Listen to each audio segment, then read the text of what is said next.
everybody, and thank you for coming. We're going to be going over translation and interpretation training today.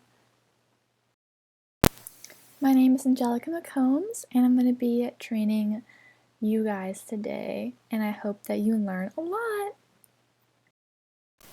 Alright, so we're going to be talking about the step-by-step procedure for translators, and then just some tips and tricks and how to do your job well for interpreting. Alright, so we got reviewing the original, taking notes, outlining and making a glossary, translating it, then proofreading and editing, then reviewing that translation, and then finally formatting it, finalizing it, and delivering it to the customer. Okay, first step, you want to review the original document and then take notes. And these notes are going to be about challenging words you might find, phrases you've never seen before, things that are difficult to translate like idioms or slang terms, and then of course you have culture-specific things that might differ from culture to culture that you'll have to translate in a way that both readers will be able to understand. Of course, with any project, you're probably going to want to create an outline first of all so that you can really look at what exactly you have to translate, how much work there is, how much time it might take, and it'll be just a lot simpler to do. And then we also have an optional step, which is preparing a glossary. So let's say you have an ongoing project that might be for a span of a month or a couple months, or you have multiple translators on that project. It would be really easy for all of you to communicate and see, okay, well, we've done this part, or we need to do this part still. It might help you out in the future. So now we are on to the step that actually has the translation.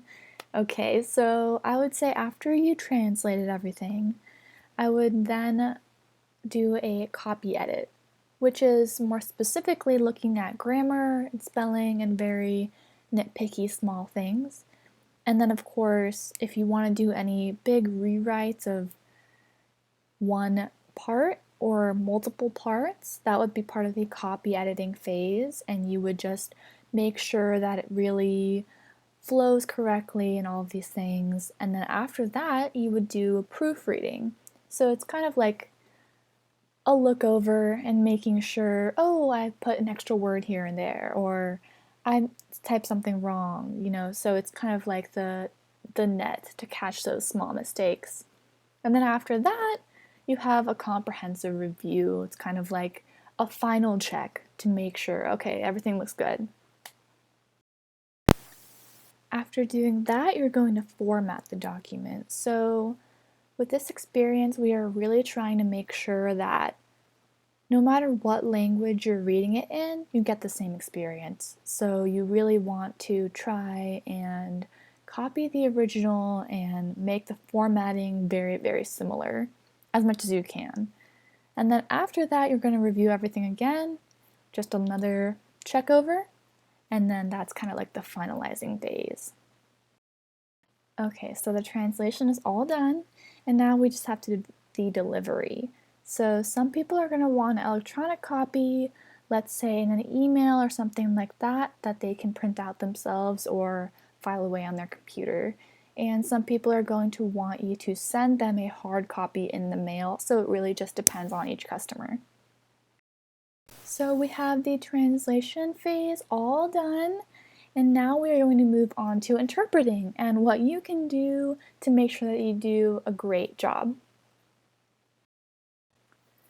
So, as you might already know, interpreting is very different from translating, where translating you can take your own time and do everything when you want to and when it's comfortable for you, but interpreting you have to do everything in real time. So you don't have the time to be like, oh, I don't know this word or I don't know this phrase, let me just look it up really quickly. You're gonna have to think of it on the fly.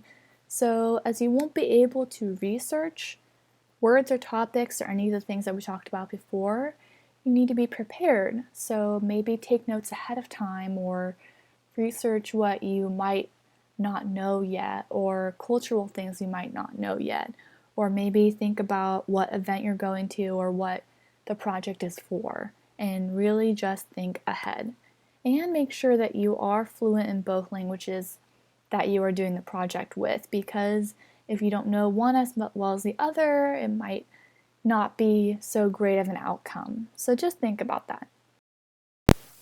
We did mention following the flow of tones and really articulating what the original person is trying to say in translation. But in this case, it's harder, obviously, because it is in real time, but you really need to keep in mind, okay, how does the original speaker want to say something, or what are their intentions for saying something? So you gotta look at tone, inflections, and even humor to really try to echo the kind of way that they're speaking and try to show that to the other person. It might be hard because obviously it's in a different language, but you just gotta follow it and follow what the other person is saying, and you're gonna be able to do it. And hand in hand with that, you're going to want accuracy. So as the slide says, you're going to want to convey the message, the overall message of what they're trying to say, not an exact translation word for word, because that's not really going to make sense. Like, people don't speak the exact same way in every language or in every situation. So you really want to think about what the original speaker is trying to say and what the overarching message is. And that was my last tip for interpreting. I just want to say thank you so much for just listening to what I have to say, and we really think you can do it well. If you just follow these tips and the steps that we talked about before, you just gotta think about what the customer wants to hear, like, from the original message. And if you just keep that in mind, you'll be fine. So thank you for watching again. Really, really appreciate your time. Thank you.